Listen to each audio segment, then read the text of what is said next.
Igreja Batista, em Parque Alvorada. Inclusive tem alguns adolescentes ali, que vêm todo ano, jovens também. Fique de pé aí, vocês que são lá para não ser excluído da igreja, fique de pé.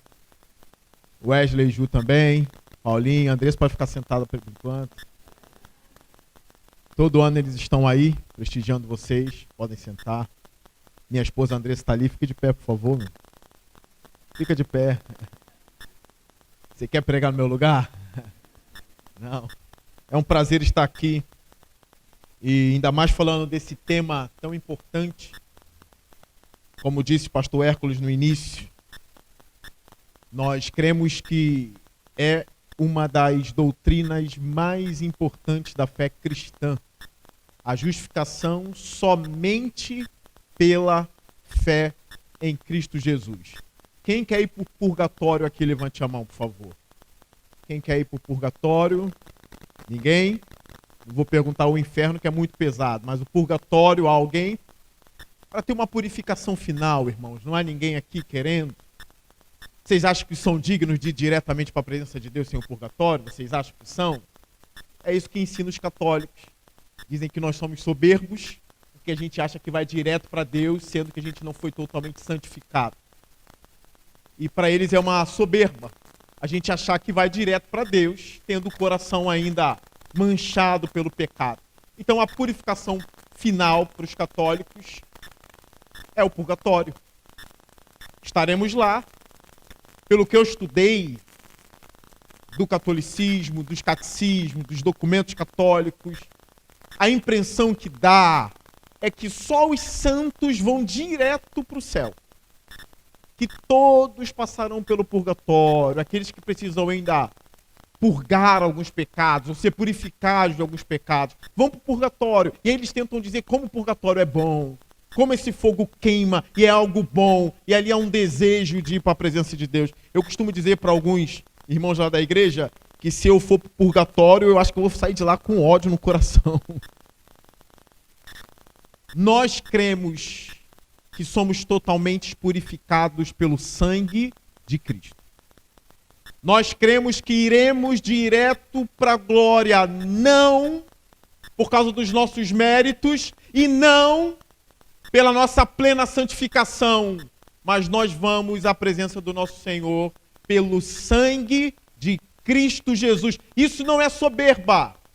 Os protestantes estão bradando, isso é plena humildade. Plena humildade é dizer, eu vou pelos méritos de outro e não pelos meus. Onde que isso é soberba? Eu vou pelo sangue de Cristo e não pelo meu sangue. Onde é a soberba? Paulo, quando trabalha isso na sua epístola aos Romanos, quando diz onde está agora a jactância, é justamente o contrário de soberba. Onde está o orgulho? Se é pela fé em Cristo, se é pelo sangue de Cristo e não pelas obras da lei, no caso em Romanos, onde está a soberba? A doutrina da justificação pela fé é justamente contrária à soberba. Alguns protestantes que estão virando católicos não entenderam o evangelho e nem a doutrina da justificação somente pela fé. Eu quero que vocês entendam um pouco hoje, abrindo sua Bíblia, é óbvio. Abra a Bíblia no capítulo 5, versículo 1. É o texto, talvez o texto principal, né? Que apareceu aqui, Romanos 5. Eu tinha algumas coisas preparadas no capítulo 3, mas vou deixar para o pastor David. Romanos capítulo 5, a partir do versículo 1, estarei lendo na versão NVI. Versão NVI. Diz assim o texto. Tendo sido, pois, justificados pela fé, temos paz com Deus, por nosso Senhor Jesus Cristo, por meio de quem obtivemos acesso pela fé a esta graça na qual agora estamos firmes. E nos gloriamos na esperança da glória de Deus. Não só isso, mas também nos gloriamos nas tribulações, porque sabemos que a tribulação produz perseverança. A perseverança produz um caráter aprovado, e o caráter aprovado produz esperança. E a esperança não nos decepciona, porque Deus derramou seu amor em nossos corações por meio do Espírito Santo que Ele nos concedeu.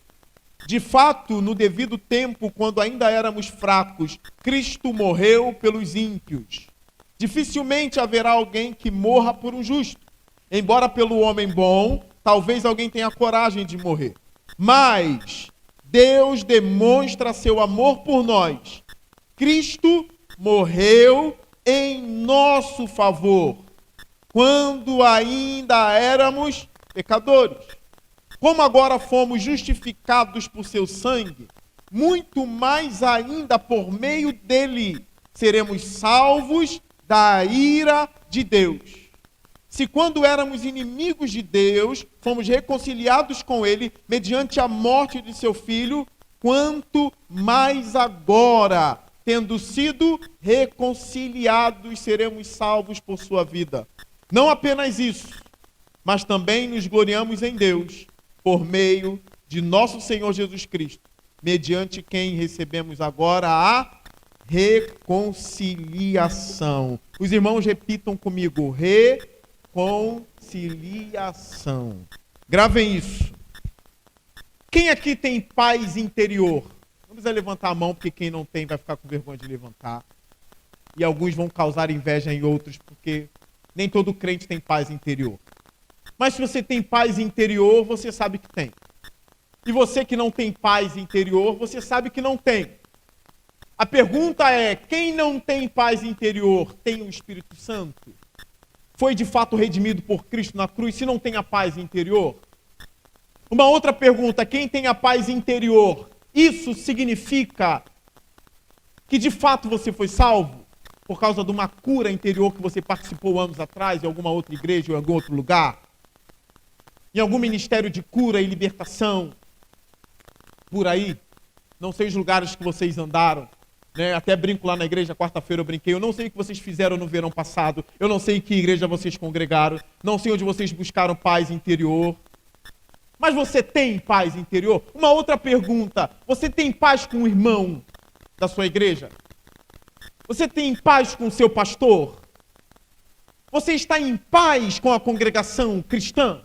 Sim ou não? Bem, o texto fala de paz, mas o texto não está falando da paz interior e nem da paz entre os irmãos. Apesar que eu creio que quem é crente tem que ter paz entre os irmãos. Quem é crente sabe que no reino de Deus não há escravo nem livre. Não há grego nem judeu. Pelo sangue de Cristo somos um. Não há homem nem mulher. Pelo sangue de Cristo somos um. E acabou. Ponto final nisso daí. Então eu defendo, existe paz entre os irmãos, ela deve existir. A paz interior é bom que você tenha. É bom que o crente esteja alegre. É bom que o crente tenha alegria no coração e uma profunda paz interior. O Espírito Santo pode fazer isso com o crente. Ele não só pode, como faz. Como disse Martin Lloyd Jones no livrinho dele, Depressão Espiritual, ele não está falando de depressão clínica nem nada ali, mas ele diz assim: a igreja precisa voltar a ter alegria. Alguns cristãos sofrem com tristeza, com abatimento, mas a igreja precisa dar testemunho da alegria. Nós somos o povo da alegria, porque a gente foi salvo. Jesus nos salvou na cruz do Calvário. A gente tem alegria, ainda que a gente não encontre alegria nas coisas dessa vida, a gente sabe da alegria que está proposta a nós lá na frente. E tendo a eternidade como foco, a gente começa a encontrar alegria. E a gente vai marchando. Como um pai que anseia encontrar o seu filho e está vindo da Europa no avião, sabendo que vai encontrar toda a sua família. Ele ainda não encontrou, mas ele já está se sentindo alegre por saber que está indo encontrar. Então é possível coisas futuras trazerem alegria no presente, ainda que você não tenha essas coisas ainda.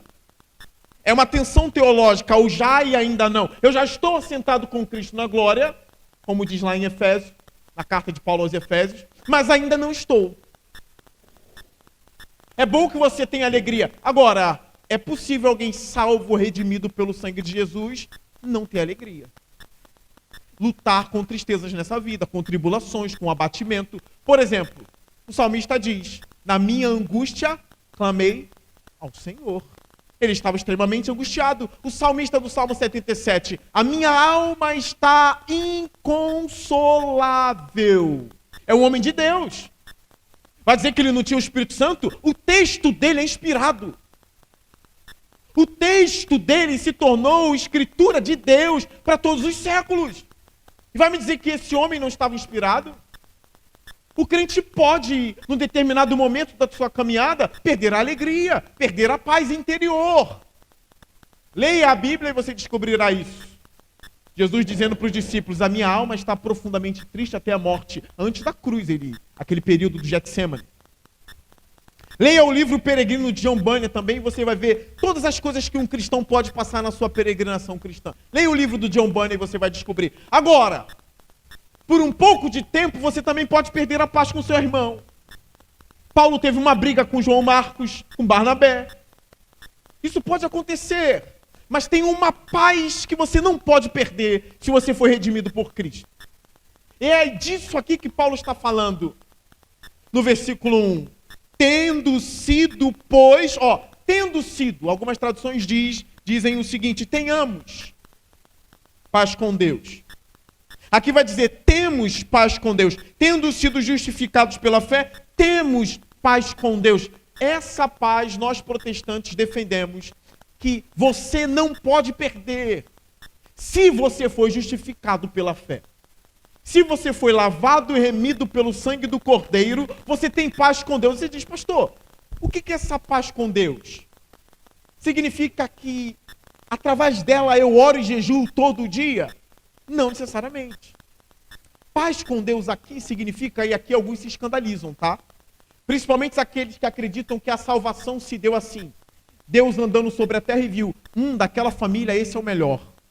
Esse é o melhorzinho, eu quero ele comigo na eternidade porque ele é muito bom. Como alguns falsos pregadores têm ensinado por aí, né? Que você era tão bom que Jesus não queria passar a eternidade sem você. Isso é uma falsidade tremenda do Evangelho. Romanos 5 desmascara isso. Vai dizer que Cristo morreu quando éramos ímpios. O ímpio não é um homem bom. Que paz é essa aqui? Vocês eram inimigos de Deus. Aí alguns falam assim, eita, não, pastor, eu sempre fui bom. Eu sempre fui uma boa mulher. E por ser bom, eu amei o Evangelho, porque eu era bom. Não. Você era mau. E você estava em inimizade com o grande Criador. Houve uma grande rebelião, e eu não vou entrar nos detalhes teológicos disso, mas houve uma grande rebelião. Aqueles que estão seguindo o caminho da serpente até hoje, estão em inimizade com Deus. Nós estávamos na grande rebelião, nós somos aqueles que voltaram da rebelião. Isso é a conversão. Nós estávamos indo com o diabo, alguns nem acreditavam em diabo, mas estavam indo com ele. Mas voltaram, isso é a conversão. É esse movimento de voltar ao Criador. Mas como nós voltamos? Pelo sangue de Cristo. Aqui que está a profundeza do Evangelho. Nós não conseguimos esgotar as maravilhas que existem no sangue de Cristo Jesus. No movimento dele na cruz do Calvário. Que reconcilia com Deus os homens. Que foram feitos à sua imagem e semelhança, mas caíram. Nasceram em pecado, estão em pecado. Estavam numa grande rebelião. Mas o sangue de Cristo nos trouxe de volta. A fé aqui é essa plena confiança no que Jesus Cristo fez. Nós confiamos que o que ele fez nos purifica por inteiro. Nós confiamos que o sacrifício de Jesus é suficiente para me limpar. Eu que sou um pecador. Eu que não mereço a glória de Deus. Não mereço estar com Deus. Confio plenamente naquele que é perfeito, que é maravilhoso e que derramou o sangue dele por mim. Aí eu me agarro nele, me agarro no sangue dele e então estou justificado. E aí se levanta a bandeira branca no céu. Agora há paz entre mim e os homens que creram em Jesus Cristo. Você não é mais inimigo com Deus. A palavra paz aqui significa isso. Não há mais inimizade entre você e o Criador. Para provar esse ponto, porque alguns cristãos não concordam com isso até hoje. Eles acreditam que nós nascemos bons e que Deus quis a gente justamente porque a gente é bom e que Jesus estava de joelho no dia do apelo da igreja dizendo: por favor, venha a mim, eu te imploro. É um Jesus quase que bobão, carente, que fica de joelho na igreja na hora do apelo: venha, porque eu não aguento ficar sem você. Aí o texto de Romanos 5, lá no versículo 10, diz assim: se quando éramos o quê? Inimigos de Deus, fomos reconciliados com ele mediante o quê? A morte de seu filho. Vocês prestaram atenção em quem vocês eram? Aqui não sou mais eu, é a Bíblia dizendo quem vocês eram. Vocês eram inimigos. Quando vocês creram em Cristo, uma bandeira branca gigante, maior do que o universo, foi levantada na glória. E houve um brado dizendo: paz, paz. Não há mais inimizade, agora há paz. Entre mim e quem? Entre você e o Criador da sua alma. Olha que maravilha é a mensagem do Evangelho. Olha que chocante é a mensagem da justificação pela fé. Pastor, mas o que eu preciso fazer mais? Deixa eu fazer algo mais para ganhar isso. Aí você já está fora do Evangelho. Se for Jesus e mais uma coisa, você está fora do Evangelho. Se for Jesus mais o seu jejum, você está fora do Evangelho. Se for jejum mais o dízimo, você está fora do Evangelho. Se for Jesus e mais a ida ao templo, você está fora do Evangelho. Se for Jesus mais a ida a Meca, você está fora do Evangelho. Se for Jesus mais visitar Israel e se batizar no Rio Jordão, você está fora do Evangelho. É só Jesus e mais nada. É só a fé em Cristo e mais nada. Pastor, cadê as boas obras? Cadê a minha oração? Esses movimentos são depois. Depois que você é aceito na glória, que você se torna filho de Deus, os seus afetos e as suas afeições são mudadas. É óbvio que você vai praticar boas obras. É óbvio que você vai orar. É óbvio que você vai vir à igreja. E é óbvio que você não vai se batizar de novo no Rio de Jordão quando visitar Israel. Não vai pagar esse mico, né? Lá na igreja, quem fizer isso está excluído. Quem for para a igreja e deixar o pastor Antônio Neto do YouTube batizar você lá de novo, está excluído lá da igreja. É só Jesus. A igreja diz amém ou não? Amém. Pastor, mas o padre disse que é fé mais obra. Está fora do Evangelho. Aí há de que se gloriar, né? Eu tive fé, mas também eu fiz também. Eu fui também. Está fora do Evangelho. Nós protestantes defendemos. É somente pela fé. Efésios capítulo 2, a partir do versículo 8. Eu não vou abrir aqui, mas se quiser colocar, para os irmãos perceberem que eu não estou mentindo. Vai dizer que nós somos salvos pela graça por meio da fé. Isso não vem de nós, é um dom de Deus. Está na Bíblia. Não é pelas obras para que ninguém se glorie. É um dom de Deus. Você não merecia ser salvo. Você nem merece ser salvo. Jesus conquistou isso por você na cruz do Calvário.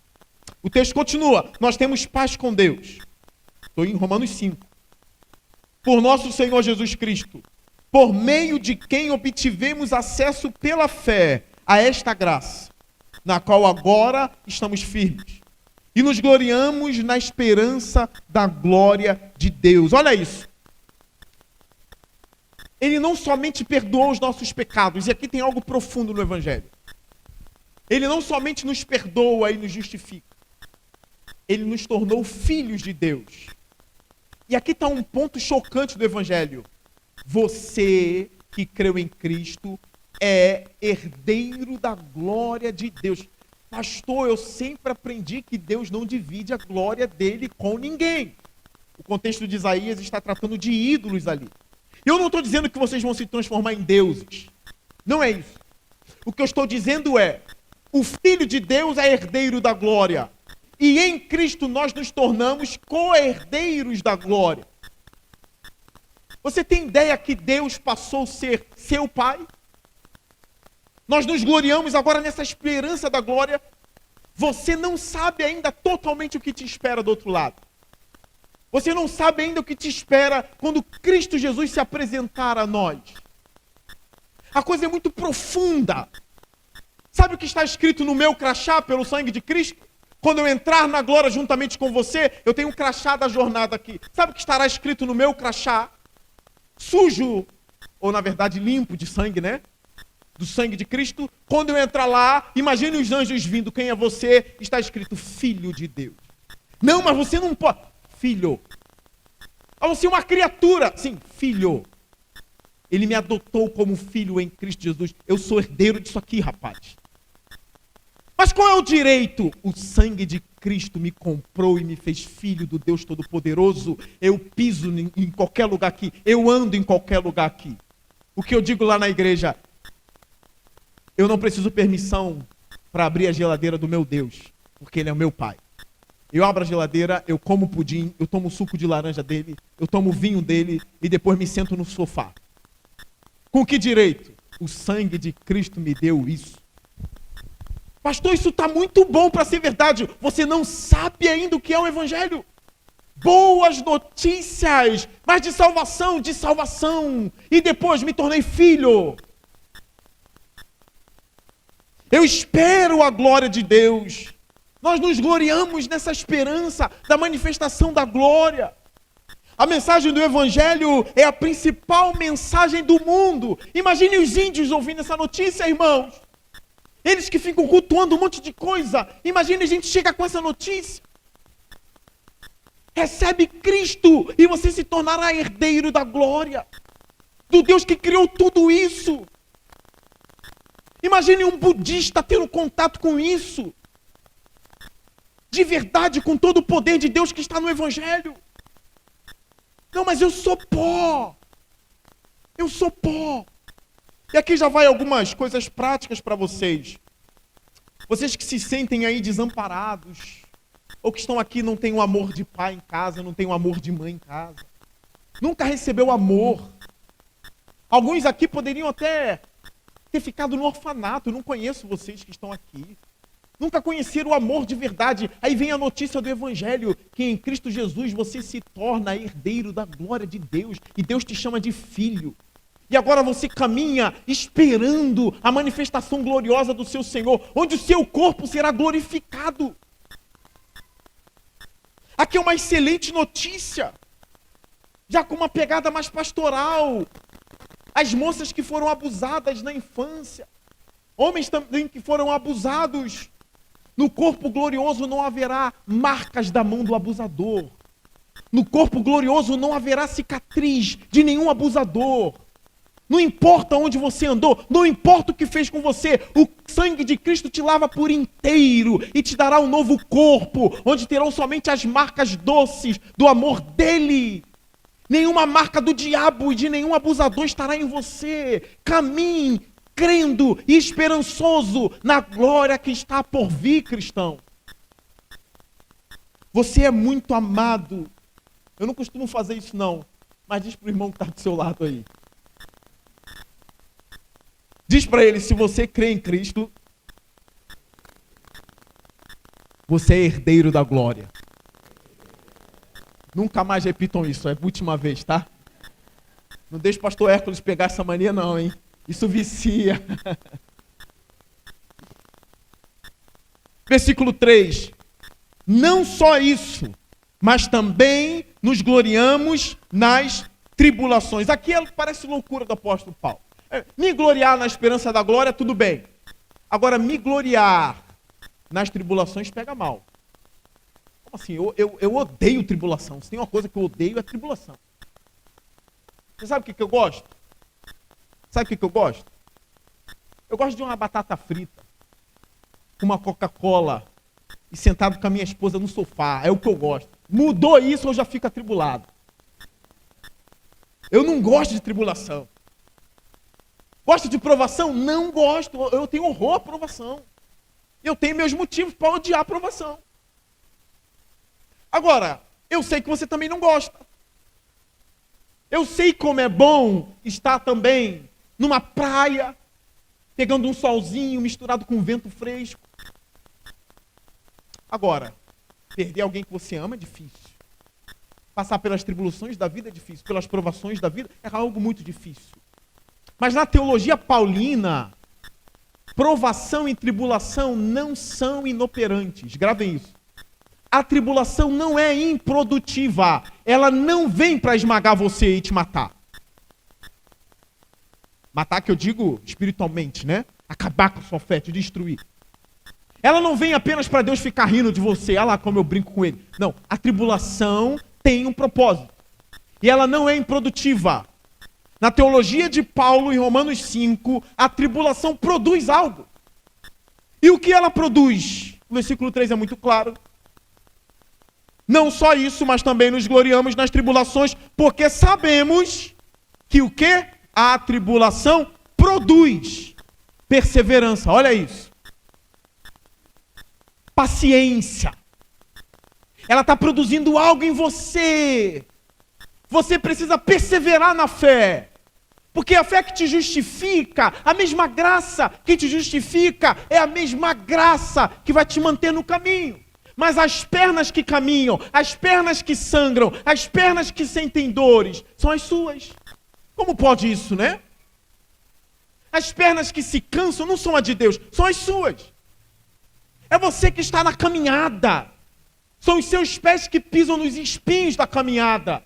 E você diz, meu Deus, eu fui justificado, mas agora está tão difícil manter-me. Está tão difícil, Senhor. A provação está vindo. A tribulação chegou. As minhas pernas cansam. Aí a mensagem de Paulo, se glorie na tribulação, porque ela está produzindo perseverança. E é por meio de tribulação, de dores, de perseverança que herdaremos a glória. Um irmão uma vez disse assim, dá-me mais paciência, Senhor Deus. Dá-me mais perseverança. Como Deus vai te dar paciência?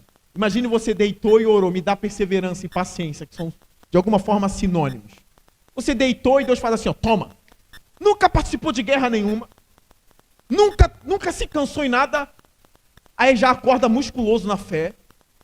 Com as pernas como se tivesse malhado 15 anos. As pernas espirituais, tá? Como? Eu dormi e acordei vencedor, mas não fez nem teste.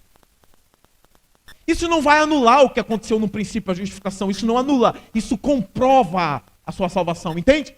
Porque quem foi salvo não para até ver a face do Cordeiro. Quem foi salvo não para. Quem foi justificado pela fé é imparável. Às vezes tem aquela sensação que quase para, é ou não é? Quase fui, mas não foi. As tribulações estão produzindo uma perseverança e você está cada vez mais calejado. Aí a perseverança vai produzir o quê? Um caráter aprovado. Você passando nessas provações da vida, só vai, ó, ok, esse é crente mesmo. Esse de fato ama Jesus. A perseverança também não é improdutiva, ela vai produzir um caráter aprovado. E o caráter aprovado, esperança. Um teólogo alemão chamado Karl Barth, e aí só leia o Barth se o pastor Hércules deixar também, tá? Não é um teólogo que eu vou indicar por inteiro, mas ele tem uma frase no livro dele, Dádivas de Louvor, que diz assim, o cristianismo é um caminho sem volta. Eu circulei essa frase, eu grifei, toda vez que eu leio, aí eu ponho os pontinhos em cima. O cristianismo é um caminho sem volta. Vamos parar com essa coisa de qualquer coisa ir embora. De qualquer coisa se afastar. De qualquer coisa se desviar. Isso não é coisa de justificado. Qualquer coisa fica chateado com a igreja. Qualquer coisa fica chateado com Deus. Qualquer coisa quer abandonar a fé. Então seja homem e fala assim, ó, o diabo tá me assediando, eu vou pra lá, hein? Eu vou caminhar com o diabo, hein? Então vai. Vê como é bom. Para com isso. Essa ideia de, eu já criei em Jesus, eu faço o que eu quero, que eu sou um libertino. Você não foi salvo. Essa não é a fé salvadora. A fé salvadora te faz perseverar nas tribulações, te dá um caráter aprovado, te dá esperança. E essa coisa não para, vai jorrando em você. Versículo 5. E a esperança não nos decepciona. Por quê? Porque Deus derramou seu amor em nossos corações por meio do Espírito Santo que Ele nos concedeu. Olha a dinâmica do texto. Ele derrama o Espírito Santo em nossos corações, no coração daqueles que foram justificados, por meio do Espírito. Há um derramado amor de Deus em nossos corações. Como posso abandonar a Deus com tamanho amor? O Espírito Santo, ele é ativo também em nossas vidas, irmãos. Em Romanos, Paulo vai dizer que ele geme, que ele intercede por nós. Ele está ativo, trabalhando, há muito poder envolvido. Em Romanos 8 ainda Paulo vai dizer, ainda temos um intercessor, que é Jesus na glória. É muito poder envolvido em nosso favor. É muito poder envolvido, ao ponto de Paulo falar, nem a morte, nem a vida, nem anjos, nem principado, nem presente, nem futuro, nem altura, nem profundidade, nada pode nos separar do amor de Deus que está em Cristo Jesus. Nada. É muito poder envolvido em nossas vidas. Você se deita solitário às vezes, mas não tem ideia do poder que está envolvido. Tanta coisa que está envolvida nas pernas vacilantes que nós temos. O livro de Judas, a epístola de Judas, que só tem um capítulo. Aquele que é poderoso para nos impedir de cair. Está bem claro. Na nossa jornada teológica, sábado que vem, o pastor Paulo Vale vai estar fazendo uma exposição da batalha espiritual em Efésios. E eu estarei falando sobre as influências dos anjos nessa batalha. É tanto poder envolvido, é tanto amigo que a gente tem. É amigo na igreja, que são irmãos em Cristo. E amigos espirituais, que são espíritos, que são os anjos. É um amigo na glória, Jesus Cristo justo. É o Pai que é um amigo na caminhada. É o Espírito que é um amigo na caminhada. Você tem tão grande exército ao seu lado, cristão. Você não está sozinho. E outra, eu não sei se tem alguém aqui de uma linha mais neopentecostal, eu não vim ferir ninguém, ou católico, eu não vim ferir ninguém. Mas o ministério do Espírito não se resume em sentir arrepio na igreja, tá? Não me arrepiei nesse culto, então o Espírito Santo não está. Negativo. Não rodei no culto. Não teve barulho no culto. É até uma vergonha dizer que o Espírito Santo é resumido a isso.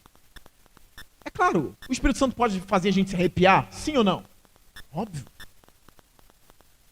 Eu já vi relatos, eu não posso comprovar documentalmente esse relato, de irmãos antigos que dobravam o joelho orando e um abriu o olho e tinha uma coluna de fogo passando no meio deles enquanto eles oravam.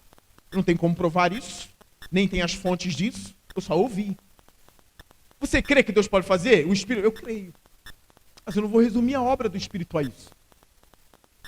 Aqui o texto está dizendo que por meio do Espírito o amor de Deus é derramado em nossos corações. Olha que coisa profunda. O amor de Deus em nós. Versículo 6. De fato, no devido tempo, quando ainda éramos fracos, Cristo morreu pelos ímpios. Não está Cristo morreu pelos fofos. Para de ficar vendo David Leonardo o tempo todo. Para. Vai ouvir um pregador sério. Quem aqui às vezes vem para a igreja? Tomara que eu seja confrontado. Tomara que eu seja confrontado pela palavra. Quem aqui faz isso? Ou quem vai assim? Tomara que o pastor me chame de fofo hoje. Tomara que o pastor hoje me bajule bastante na pregação. Aí vem o pastor dizendo, tu era ímpio, inimigo de Deus, não prestava. Mas aí está o amor de Deus, ele amou alguém que não merecia. Ele amou alguém que era inimigo dele. Ele morreu pelos ímpios. Paulo está dizendo. Ele deu a vida santa e pura dele por ímpios. Paulo desenvolve um pouco mais no versículo 7. Dificilmente haverá alguém que morra por um justo. Embora pelo homem bom, olha o texto. Talvez alguém tenha coragem de morrer. Irmãos, capítulo 3, Paulo encerrou todo mundo debaixo do pecado. Vocês sabem disso, né? O capítulo 3 de Romanos, chega em casa e leia. Judeu, gentil, todo mundo está destituído da glória. Não há um justo sequer. Não há quem entenda, não há quem busque a Deus, não há quem faça o bem. Não há um justo. Nenhum. E ele repete várias vezes isso. Não há um justo. Versículo 8. Mas Deus demonstra seu amor por nós. Cristo morreu em nosso favor quando ainda éramos pecadores. Olha isso aqui. Às vezes na caminhada cristã você pode passar por algumas crises, né? Uma delas é esta. Não sei se Deus me ama mais. Não sei se alguém já passou por isso aqui. Mas pode acontecer. Não sei se Deus me ama mais. Eu acho que Ele retirou de mim a presença dEle. Eu acho que Ele retirou de mim o amor dEle. E às vezes as pessoas podem vir no gabinete pastoral e dizer: pastor, me ajude a discernir na minha vida, a ver onde está o amor de Deus em minha vida. Eu não consigo mais perceber o amor dele em nada. Um bom pastor vai te guiar para o texto de Romanos 5. Está tudo indo mal, mas Deus provou o amor dele por você há 2000 anos atrás. Você crê em Cristo de verdade? Eu creio, pastor. Você que crê que Cristo é o seu Salvador? Creio. Você crê que Ele é o tesouro da sua alma? Creio. Deus provou o amor dele por você quando colocou o próprio coração dele na cruz do Calvário. Eu costumo dizer que Cristo é o coração de Deus pendurado na cruz do Calvário. Está pulsando ali, ó. Assim, ó. Eu te amei, seu cabra safado. Há 2000 anos. E você está falando que eu não te amo. Eu falo assim com homem, com mulher não, né? Eu te amei, moça. Tá pulsando aqui, ó. As mulheres façam uma conferência de mulheres para, ó. Que eu não consigo não bater. Ser grosso assim, não. Ó, então, ó. O coração dele pulsando. Mas cadê o amor de Deus? A pandemia, um monte de coisa. Cadê o amor de Deus? E Paulo está dizendo: a cruz. A prova de que Deus não é um sádico é que o filho dele estava pendurado na cruz do Calvário. A prova de que ele não é um tirano é que ele entrou na própria história, no ventre de uma mulher chamada Maria. Pobre Maria. Uma mulher humilde, pobre. Deus se fez carne e habitou entre nós. Isso foi o amor. Eu costumo dizer que se não fosse a fé cristã, eu não teria religião alguma. Eu não seria judeu, eu não seria testemunho de Jeová, eu não seria muçulmano, islâmico, não seria. Eu seria um agnóstico. Porque nenhuma religião consegue mostrar o amor de Deus, nem na teoria. É sempre faça isso para lá fazer isso. É sempre faça uma coisa para ver se ele faz outra. É isso. Os testemunhas de Jeová, Deus não pode nem ser amor. O amor não é nem eterno para os arianos. Por quê? Se ele é solitário, é um Deus solitário. Quem ele amava na eternidade passada só tinha ele? O amor é eterno, Deus é plural, Deus é uma família. É uma essência, e nessa essência subsistem 3 pessoas, Pai, Filho e Espírito, que se amam desde a eternidade. O amor dele foi tão grande por nós que somos pó.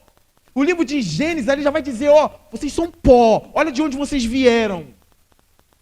São argila, vocês são argilas. Aí vocês são feitos à imagem e semelhança de Deus, Ele quis isso. Aí nós caímos em pecados, demos as costas para o Deus soberano.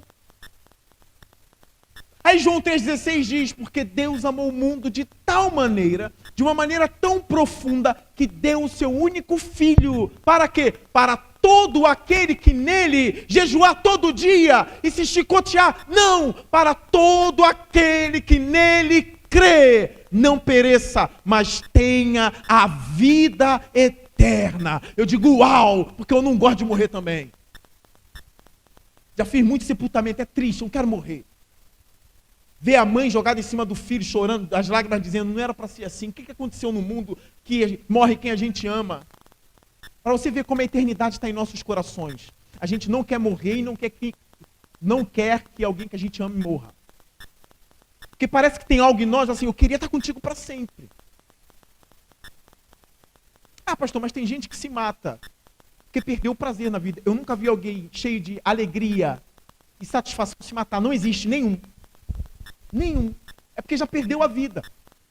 Aí precisa de uma mensagem de esperança para continuar vendo sentido na vida, para continuar. Uma mensagem de esperança, não morra. Não morra. A vida já é um vapor, para que cortar no meio? Vocês já fizeram café no fogão? Já viu até onde vai a fumaça? É até aqui, ó. Não chega no teto. Para que cortar no meio? Já é tão breve, aguenta. Tenha esperança. Se Deus quiser, Ele tira a sua vida. Se Ele não quiser, tu mantém. A luz pode raiar daqui a 10 anos, 5 anos, 3 anos, um mês, não sabe. Aguenta.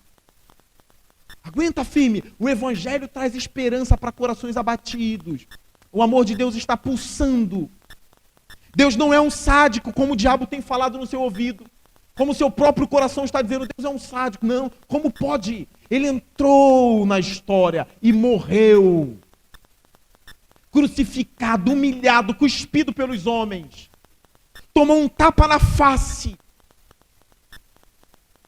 O Deus eterno estava ali mostrando, vocês não são um fantoche na minha mão. E a prova disso é que hoje eu viro o fantoche dos romanos, para lá e para cá. Isso é amor. E a justiça divina vai cair sobre quem? Sobre mim. Eu bebo cálice. Aquele que crê em mim não bebe. Essa é a mensagem do Evangelho. Em qual versículo eu estou? Vocês estão ligados aí? Vocês estão ligados? Qual versículo eu estou? 8. 6. 8. Mas Deus demonstra seu amor por nós. Cristo morreu em nosso favor, quando ainda éramos pecadores. Versículo 9. Como agora fomos justificados por seu sangue, olha só. Lá em cima era fé, aqui é sangue, as coisas estão ligadas, mas em nenhum momento tem obras.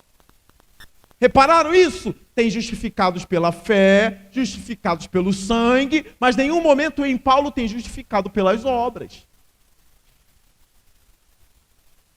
Justificados pelo sangue. Como agora fomos justificados por seu sangue, muito mais ainda por meio dele seremos salvos da ira de Deus. Aqui, ó. Pastor, essa eu não sabia. Jonathan Edwards estava certo. Pecadores nas mãos de um Deus irado. Aí vem Ed Renekiewicz e prega o seguinte, não. Deixa a mensagem de Edwards para trás. Ele cita o Edwards. Ele diz, não, é pregadores nas mãos de um Deus misericordioso. Fala assim, infeliz. Está quebrando o evangelho todo. Tá bom, se Deus não se ira, eu fui salvo de quem? Eu fui salvo do quê? Eu já era salvo, não preciso de Deus, cara. Se Deus não estava irado, eu fui salvo de quem? E do quê? Qual o pecado? Qual o pecado? Pecado? Que pecado? Se Deus é misericordioso, para que salvação? Ele nunca nem me chutou, cara. Nunca nem colocou Adão para fora de Éden nenhum. Nunca nem saímos da presença dele, nada. A gente faz o que quer, sempre vive da maneira que quer, e ele está lá conosco sempre. Não é a mensagem do Evangelho. Deus estava irado conosco. Você prefere acreditar em quem? Em Caio Fábio, que viveu há 2000 anos depois de Cristo? Ou em Paulo, que viu Jesus no caminho de Damasco? Você acredita em quem? Porque o Caio Fábio fala assim, Paulo cometeu um surto Bob espongiático, um surto psicótico, quando escreveu Romanos 9. O Caio Fábio está falando isso? Ei, Paulo estava em estado de psicose quando ele escreveu isso. Opa, peraí. Caio Fábio viveu 2000 anos depois. Paulo viveu 2000 anos antes. Viu Jesus no caminho de Damasco. Eu vou crer em quem? Pelo amor de Deus. Em quem que eu vou crer? Em Ed René, em Caio Fábio ou Paulo? É até covardia, né? Paulo chega a dizer aos Gálatas, ó, se vier um anjo do céu e pregar um outro evangelho que não seja esse, que seja maldito, anátema. Vamos aprender com Paulo. É um texto que dura mais de 2000 anos, inspirados por Deus.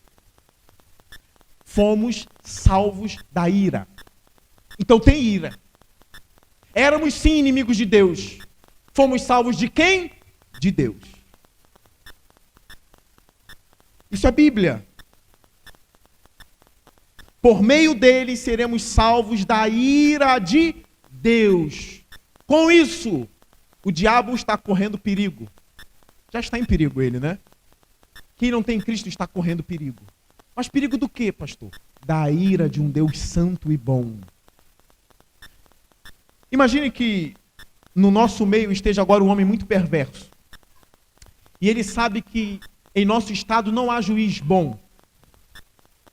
Ele sabe que os juízes do nosso estado sempre estarão do lado dos perversos e não das vítimas. Ele tem uma baita ferramenta para fazer a maldade que quiser entre nós. Porque quando ele chegar no tribunal, o juiz vai dizer, eu sou amor, cara, eu sou misericordioso, eu não vou te punir não. Pode ir embora. Aí pode estuprar mais um. Pode machucar mais gente, pode matar mais gente, eu sou bom. Esse juiz não é bom nada, ele é um crápula, ele é um maldito. Muitos estão dizendo que Deus é bom, por trás pregando a figura de um Deus cruel e maldito, que não pune ninguém e não se ira com a maldade. Vocês estão entendendo isso? Muitos, no afã de defender um Deus bom na cabeça deles, estão criando outro Deus na cabeça. É um Deus que passa a mão na cabeça de bandido, de estuprador, de perverso e que não pune ninguém. Esse é o problema. No debate de Lutero com o Erasmo, tem uma citação. E eu vi um pastor no Instagram, eu mesmo não li esse documento também, tem que ser honesto. Mas é um pastor sério no Instagram que colocou, não tem essas figurinhas? Toda figurinha vem assim, C.S. Lewis no final, tu nem sabe se foi ele, né? Quando não é o Lewis, é o Agostinho. Tu fala, eita, de onde que é isso aí? Tu tenta achar e tu não acha. Mas esse pastor é sério, eu creio que foi realmente no debate, porque eu li o Nascido Escravo, mas isso é um pedaço de um debate, entendeu? Tem a parte do Erasmo também. E esse pastor sério colocou o Erasmo dizendo o seguinte, Lutero, deixa Deus ser bom. E Lutero respondeu, deixa Deus ser Deus, Erasmo. Às vezes, nesse afã de mostrar, não, Deus é bom, Deus não está contra você. A gente não prega mais evangelho, não tem mais missão, não tem mais evangelização, está todo mundo salvo, acabou. Isso não é uma teologia paulina. Paulo vai dizer, no versículo 9, como agora fomos justificados por seu sangue, muito mais ainda por meio dele, seremos salvos do quê? Da ira de Deus. Caminhando para o final. Irmão, já estou acabando mesmo.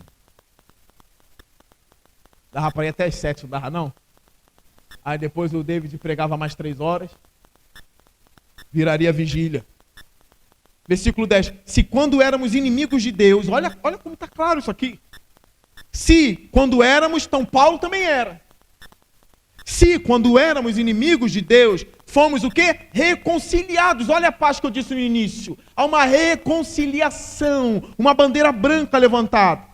Fomos reconciliados com ele mediante quem? A morte de seu filho. Quanto mais agora, tendo sido reconciliados, seremos salvos por sua vida.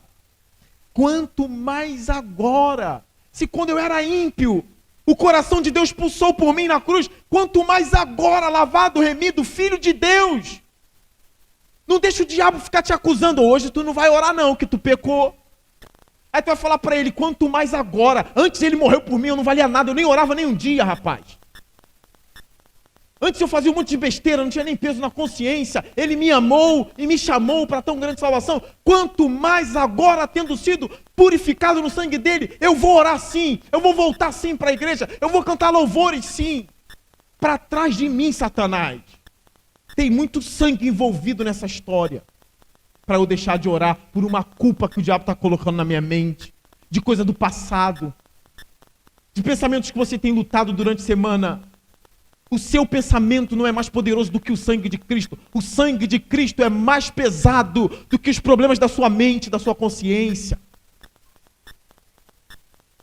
Eu não vou para o culto hoje não, porque eu lutei com pensamentos maus. Que Deus é esse que você serve? Se é esse o evangelho que você está dizendo, então não vale servir a esse Deus.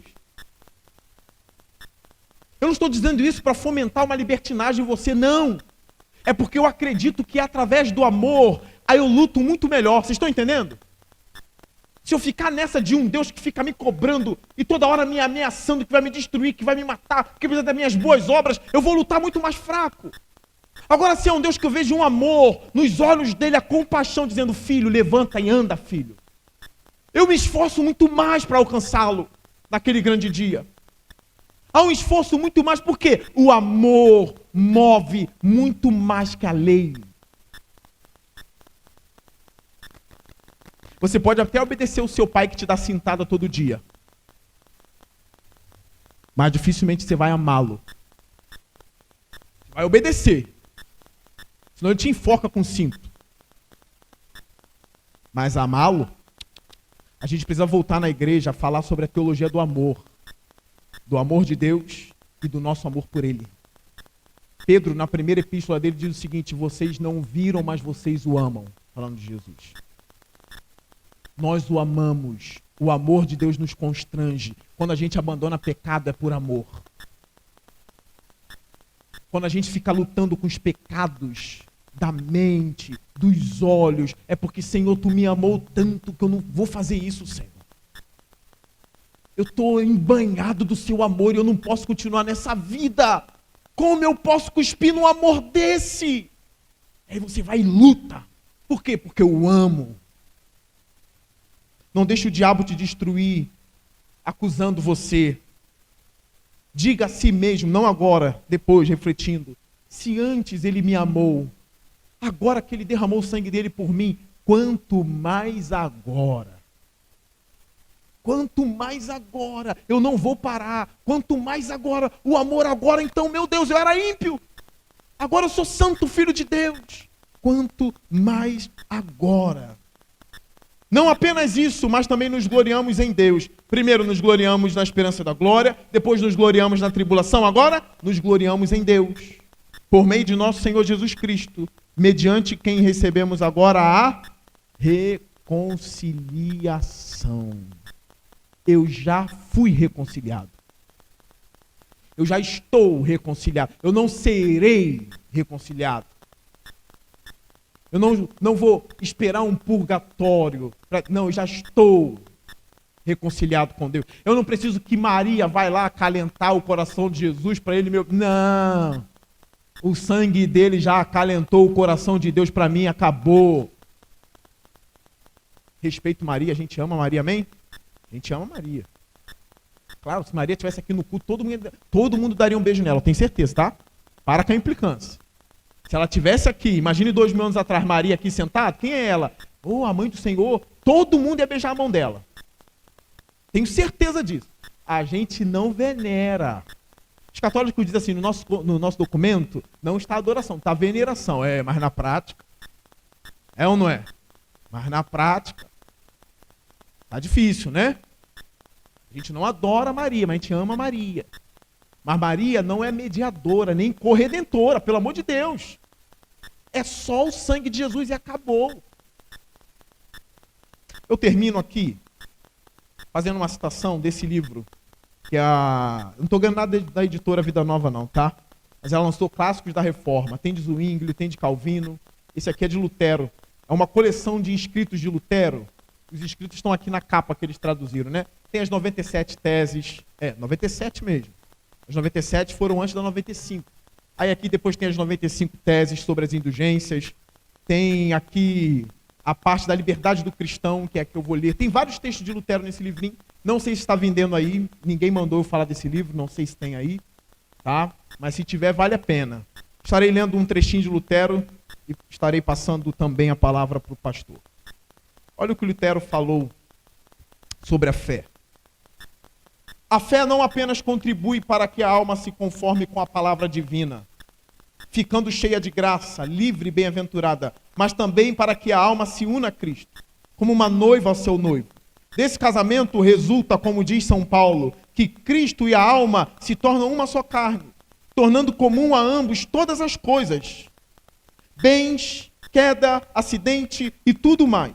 De maneira que o que Cristo tem pertence à alma que crê, e o que a alma tem pertence a Cristo.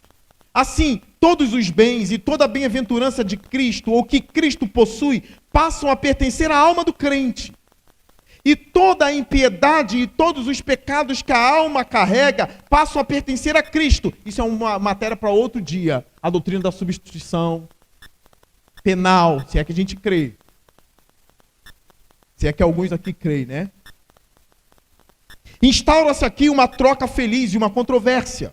Uma vez que Cristo é Deus e homem que jamais pecou e sua justiça é invencível, eterna e onipotente, ao apropriar-se do pecado da alma do crente por meio da aliança do casamento, que é a fé, ele age como se ele mesmo tivesse cometido pecado.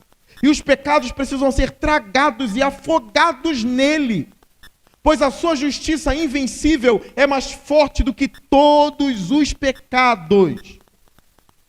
E aqui eu abro aspas para Dietrich Bonhoeffer, que vai dizer o seguinte: Cristo não morreu apenas pelos pecados triviais, ele também morreu pelos pecados terríveis.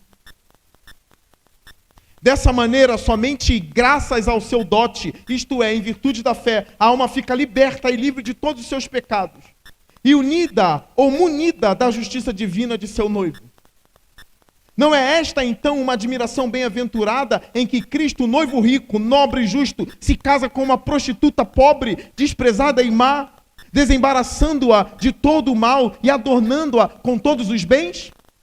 Desse modo, não é mais possível que ela seja condenada por seus pecados, pois estes agora foram transferidos para Cristo e tragados por ele. Dessa maneira, ela possui em seu noivo uma justiça tão rica que será capaz de resistir contra todos os pecados, mesmo que estivessem sobre ela. A respeito disso, Paulo diz em 1 Coríntios 15, graças a Deus, que por meio de Jesus Cristo nos dá uma vitória tal que a morte foi tragada junto com o pecado. Vencemos para sempre em Cristo Jesus, amém? Vencemos para sempre em Cristo. Para sempre. Que nada venha te parar. O sangue dele é poderoso. E eu gostei da expressão, os meus pecados foram afogados em Cristo. Muito lindo isso que Lutero fala. Eu sei que é difícil prestar atenção em cada frase lida. Os meus pecados foram... Sabe o que é morrer afogado? É lá. Eles morreram afogados em Cristo Jesus. Tudo morrendo, afogado nele. E o sangue dele me dá vida. Eu respirei, porque ele perdoou todos os meus pecados na cruz do Calvário. Amém? Foi um prazer estar aqui com vocês. Espero ter edificado a vida e a alma de vocês.